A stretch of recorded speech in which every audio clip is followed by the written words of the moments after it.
بلتستان گلگت۔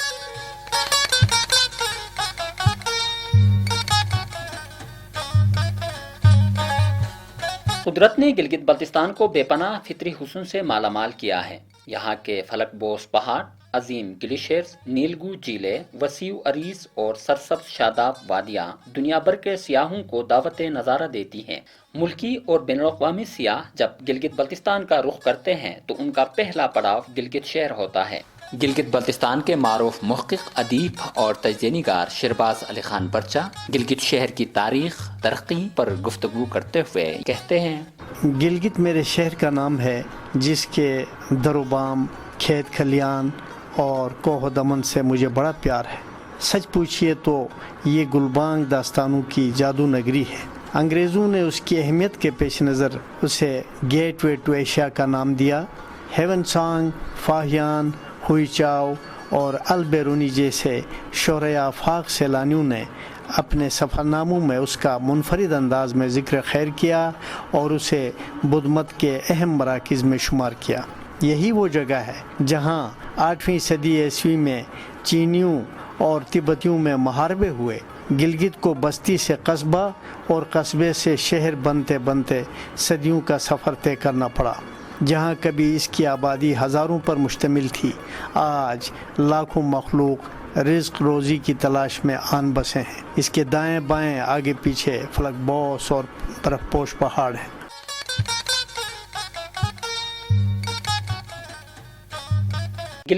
گلگت بلتستان کا صوبائی دارالخلافہ ہے اور تاریخی اعتبار سے بھی گلگت کو مرکزی حیثیت حاصل رہا ہے۔ گلگت کبھی ایک چھوٹا شہر ہوا کرتا تھا لیکن اب کاروباری مرکز بنتا جا رہا ہے۔ پاک چین اقتصادی راہداری منصوبے کی وجہ سے اس کی اہمیت میں مزید اضافہ ہوا ہے۔ گلگت میں جہاں ثقافتی تنوع موجود ہے وہاں لسانی گوناگونی بھی ہے۔ انتظامی اور کاروباری مرکز ہونے کی وجہ سے یہاں مختلف علاقوں سے لوگ آ کر آباد ہوئے ہیں۔ اس لیے یہاں قومی زبان اردو کے علاوہ شنا، کھوار، بروشسکی، وخی، بلتی، پشتو، گجری اور دیگر زبانیں بولی جاتی ہے، لیکن شنا یہاں کی قدیم اور بڑی زبان ہے۔ گلگت بلتستان ثقافتی اور تاریخی اہمیت کے حوالے سے اپنا ایک منفرد مقام رکھتا ہے۔ تاریخی اہمیت کے حامل ان مقامات کی وجہ سے ملکی اور غیر ملکی سیاح اس علاقے کی طرف راغب ہوتے ہیں۔ ان اہمیت کے حامل مقامات میں ایک اہم جگہ گلگت شہر کا سب سے پرانا بازار گڑھی باغ بھی ہے۔ گڑھی باغ کو گڑھی بازار بھی کہتے ہیں۔ گلگت شہر کے وسط میں واقع ہے۔ شہر کا تجارتی، ثقافتی اور ادبی سرگرمیوں کا مرکز بھی ہے۔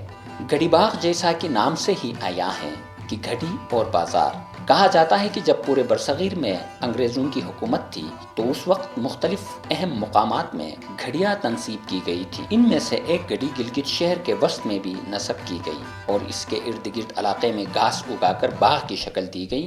وقت کے ساتھ ساتھ باغ کا سائز کم ہوتا گیا، تاہم اس کا کچھ حصہ اب بھی باقی ہے۔ کئی دہائیوں سے تجارت کرنے والے ایک تاجر کا یوں کہنا ہے: کیونکہ یہ گڑھی باغ ایسی جگہ کہ گلگت جو یہاں گلگت ہے، گلگت میں سب سے پہلا جو بازار گڑھی باغ سے شروع ہو گیا ہے۔ میرے وہ باپ دادوں سے پہلے انہوں نے بنایا ہے، یہ بالکل اوپر مٹی ڈالا ہوا، پلاسٹک ڈالا ہوا اور ہلی ڈالا ہوا ہم نے، تو اس لیے یہاں یہ ٹھنڈا بھی ہوتا ہے گرمیوں میں، اور سردیوں میں اتنا وہ ٹھنڈک نے وہ گرم ہوتی ہے۔ یہاں پہ جب شروع میں ہم کاروباری تھے تو یہاں ایک فوارہ بنا ہوتا تھا، یہاں ایک پارک تھا، چنار کے درخت کے، ادروائز ایسے پھولوں کے بھی درخت لگائے تھے، ایسے اچھے اچھے درخت تھے اور اندر بالکل سرسبز و شاداب تھا۔ یہاں اسی زمانے میں یہاں پہ تحصیل بھی شادی ہوتی تھی، ہم خود ہی اگر تھک جاتے تھے تو کام سے ہم بھی تھوڑے ریلیکس ہوتے ہیں نیچے جا کے، تو ابھی اسی طرح زمانہ بدلتا گیا ہے۔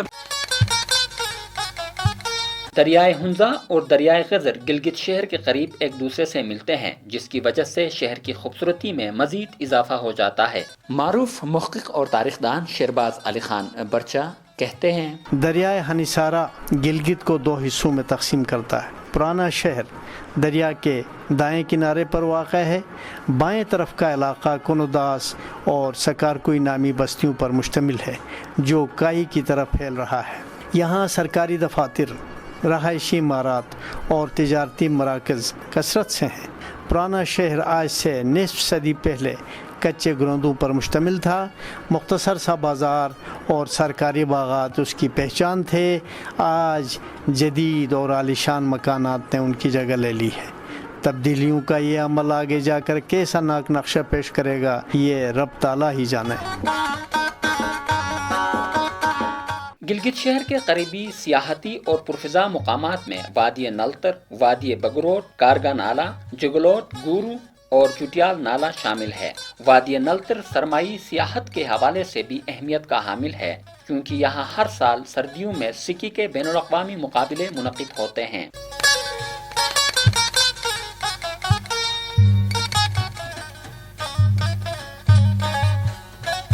ابھی آپ سن رہے تھے صبح پاکستان کا سلسلہ اے شہر جمال میں فیچر۔